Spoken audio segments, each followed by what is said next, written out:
Nebraska farmers are just getting started with the 2017 corn harvest.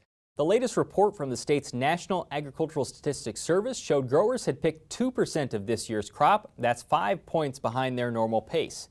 NASS listed 37% of Nebraska corn as mature, a jump of 19 points from a week ago.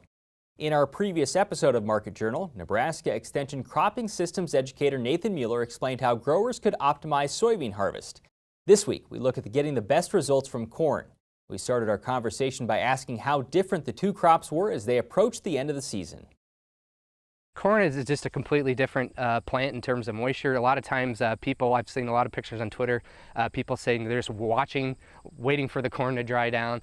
So a lot of times we're dealing with having too much moisture, not excessively dry like we are with soybeans. Before we talk about some of those harvest things, let's talk about potential loss and what you want to do in the field before harvest starts to make sure that you're not going to have any major lodging problems. Yeah, so a lot of things happen during the season, from hail to moisture stress, nitrogen or deficiencies that really can impact diseases, that can really impact the stock quality. And so you really do need to actually walk in all your fields and scout them to know what you're dealing with in terms of stock quality, because the worst thing is to get to a field and be surprised once you get past the end rows that there's a lot of down corn. And if we can prioritize those fields and get to those fields sooner, that can be a big help, because that's where most of the loss we're concerned about is just corn on the ground. And then we have to deal with volunteer corn too next year. When you're doing pinch or push tests, are there certain thresholds where you start to get nervous and say, I'll target this field first? Yeah, personally I like the push test just because I don't have to bend over and squeeze that lower inner nodes with the pinch test.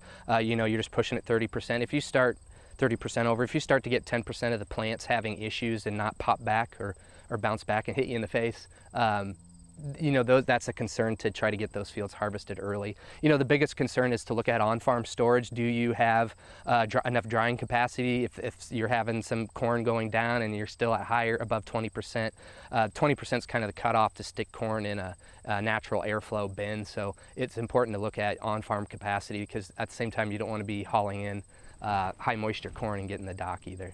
So let's talk about dry down in the field. Do certain hybrids dry down differently? Yeah, they really do. Part of that's just the maturity. We know fuller season corn is going to be higher moisture. That's pretty consistent, but there is some variation even within the same maturity. Let's say 214-day hybrids. Some just dry down a little bit faster after you reach black layer. So that's something really to talk to your seed dealer about, to know which hybrids have that trait that might be a few points moisture lower than another one. Is there a rule of thumb on how much corn might dry down during a day?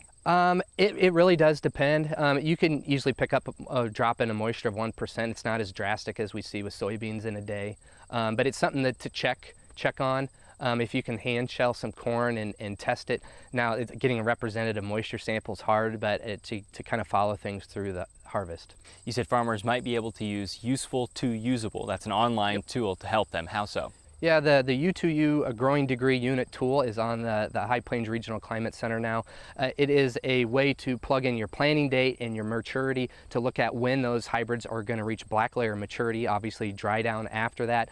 But that will help you figure out. So if I planted on April 22nd, a 114-day hybrid, I planted a 110-day hybrid on May 14th, what's that look like? That's actually only a week apart in terms of reaching black layer. That's like September 17th versus September 24th. So it gives you an idea, again, that you can do before even scouting to get an idea of where fields are at in terms of when they're going to reach maturity.